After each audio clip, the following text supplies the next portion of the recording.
Hello guys, how are we all doing? Welcome back to yet another video. Now today we are ranking the League One stadiums for the 21-22 season. Let's get into this. So then guys, if you've been on my channel before, you'll have seen these sort of tier lists before. If not, let me break it down for you. So then, as you can see, there's 4 categories here. Starting at the top, we have elite, then we have good, then we have decent, and then we have small. And as you can see, we've got 24 stadiums at the bottom. That is all of the League One stadiums, and we're going to pop them on this list. Going through alphabetically, then we start with Accrington Stanley's Wham Stadium. Now, obviously, I've got a lot of respect for Accrington getting up to League One, but I've got to be realistic and say this is a bit small for League One. I'd say it's even quite small for League Two. It only holds 5,000, the Wham.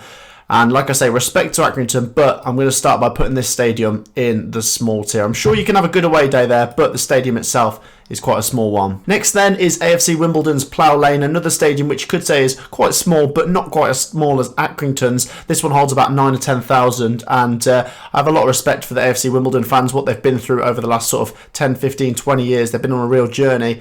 And I think this stadium's alright. I do like grounds that are in London, because a London away day, you can't really beat it. So I'm going to put Plough Lane in the decent tier. Next up then is newly promoted Bolton Wanderers ground, the Unibowl, the University of Bolton Stadium, also known as the Reebok a few years ago. This is a good stadium, especially for League One. I don't know how it was in League Two. It was definitely the best ground in League Two.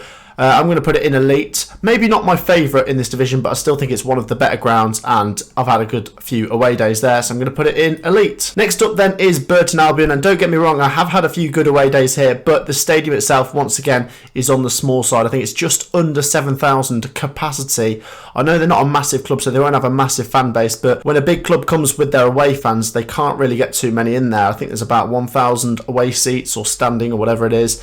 I'm going to say this is small. Sorry, Burton fans. Next up then is Cambridge United, another team who are newly promoted to League One. Now, this isn't one of the smaller stadiums, but it's still not that big. I think for League One, it's probably just below the middle in terms of size and capacity. I think Cambridge United do have a good fan base, so when they get that stadium rocking, it can be a good one. I won't say small, I'll say Cambridge United is a decent stadium. Next then is one of my personal favourites, Charlton Athletics, the Valley. Now, I've said before how much I love an away day in London, but this is one of my favourite stadiums as well. I just think it's fantastic, and the Charlton Athletic fans, they're quite a good fan base. They can get that stadium rocking, and there's a big fat away end for the away fans. This is one of my favourites. I love the Valley. It's going straight in elite. Next up then is Cheltenham Town's ground. Now, I have been to this one when my team Coventry were in League Two. It's just not very big for League One, is it? I think in League Two it probably holds its own, because it's got about 7,000 seats, or 7,000 capacity. But in League One, it's going to be one of the smaller stadiums. So for Cheltenham Town, I'm sorry guys, but I'm going to put you in small. But as for the club themselves, a lot of respect, and I think they'll do well next year in League One. Next then is Crewe Alexandra's ground. Now, this one for me is quite underrated. I'm going to put this in good. Now, it's not one of the bigger stadiums. I think it holds about 12 or 13,000, so maybe in the middle in terms of League One capacities, but I think it's a really good away day. I've been there plenty of times, had plenty of good away days, and it has got one really big stand for the home fans and 3 fairly decent stands, so I think this is a good stadium. Next then is Doncaster Rovers Keepmoat Stadium, another underrated stadium. I'm going to put it in good. It's got the potential to be elite, but it's just not big enough, is it? I think the design is really nice for a new stadium, but it only holds, like I say, just over 10,000, so I'm going to put the Keepmoat in good. Next then, after that, is another one of the smaller grounds in this division, Fleetwood Town's Highbury.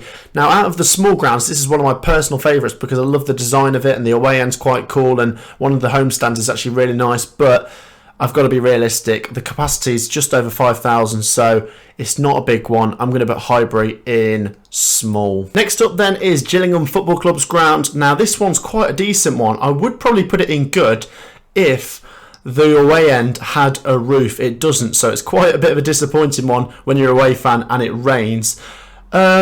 It's still decent though. I'll put it in decent. I'm not going to take everything away from it. It's still a decent ground for League One. Probably just about right for League One, and just about right for Gillingham. Holds a good number of fans in there, and yeah, you can get a good atmosphere in there as well. Next then is Portman Road, one of the bigger grounds in this division, Ipswich Town's ground, and I think it holds about 30,000, so you can get a really good atmosphere in there.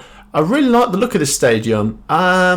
Do you know what? I'm going to have to pop it in elite, because it is one of the bigger stadiums, and Ipswich are one of the bigger clubs in League One, so it is going in elite. Next then is Lincoln City's Sincil Bank. Now, this is a very unusual design. I'm not saying it's a bad design, it's just very unusual compared to other stadiums. They've got that one stand which doesn't go all the way along the pitch, but because of how good the Lincoln fans can be and the atmosphere they can make, I'm still going to put this in good. It's a bit of a strange design, like I say, but I do think you can get a really good atmosphere in this one. Next up then is MK Dons Stadium, Stadium MK. This is a fantastic ground. The ground I've probably been to the most out of all these grounds in League One.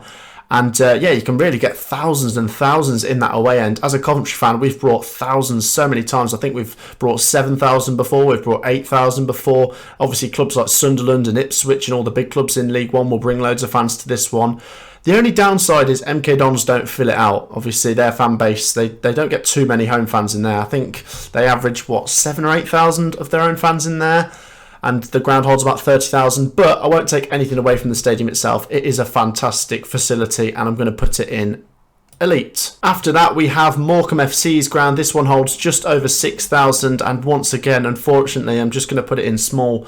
A lot of these are teams that have come up from League Two, and fair play to them. They're doing really well for themselves, but in League One, they're not one of the biggest stadiums, are they? They're one of the smaller ones. And do you know what? Fair play to Morecambe. Let's hope they do well in League One next year. But their stadium, it's not one of the biggest, is it? Next up after that is Oxford United Stadium. Now this could be one of the best stadiums in this division if it actually had 4 stands. It's only got 3. I believe that's temporary. I'm sure they can't just be having it as a 3-stand stadium forever. But the 3 stands they have got are pretty good, and yeah, the Oxford fans are actually pretty decent, so I would have put it in good if it had 4 stands, but I'm going to put it in decent. Next up after that, you've got Plymouth Argyle's home park, and this one is going to go in good. I like this ground, and I think the away end of this one's quite decent as well. You can get just over 1,000 or so in there, and yeah, the Plymouth fans are actually quite passionate, and yeah, it's in Devon, so that's a bit unique.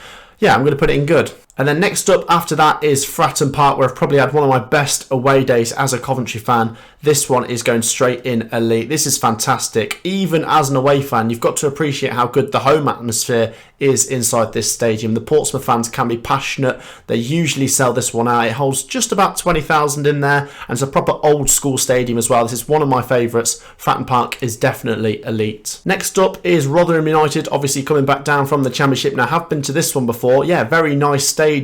A bit like Doncaster. It's not very big, and in the Championship, it's a bit out of its depth. In League One, it's one of the better stadiums. It's not elite, but I do like it. I'm still going to put it in good. And then next up, we have the second biggest stadium in this division, which is Sheffield Wednesday's Hillsborough. A lot of history behind this stadium. They used to hold FA Cup semi-finals at this place. It holds 40,000, which is just fantastic. And it's going to be interesting to see what Sheffield Wednesday are like in League One. I'm sure they'll be one of the favourites to go up, and this will be one of the much anticipated away days for those League One fans. This is one of the best stadiums without a doubt, and it goes straight in elite. And then next up is Shrewsbury Town's ground. It's okay. It's not a bad stadium. It's not one of the smaller ones, but once again, it's just sort of your middle of the range League One stadium, and there's nothing wrong with it. Just not too big, not too impressive, but that's fine. I'm going to put it in...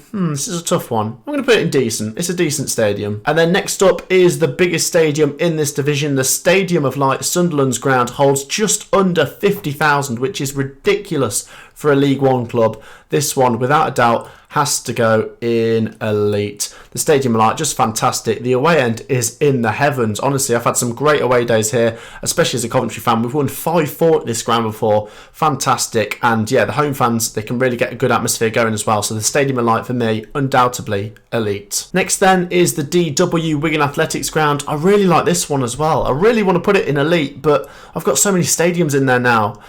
I'm just going to put it in good. I have done this one once or twice before, and it is a really good stadium.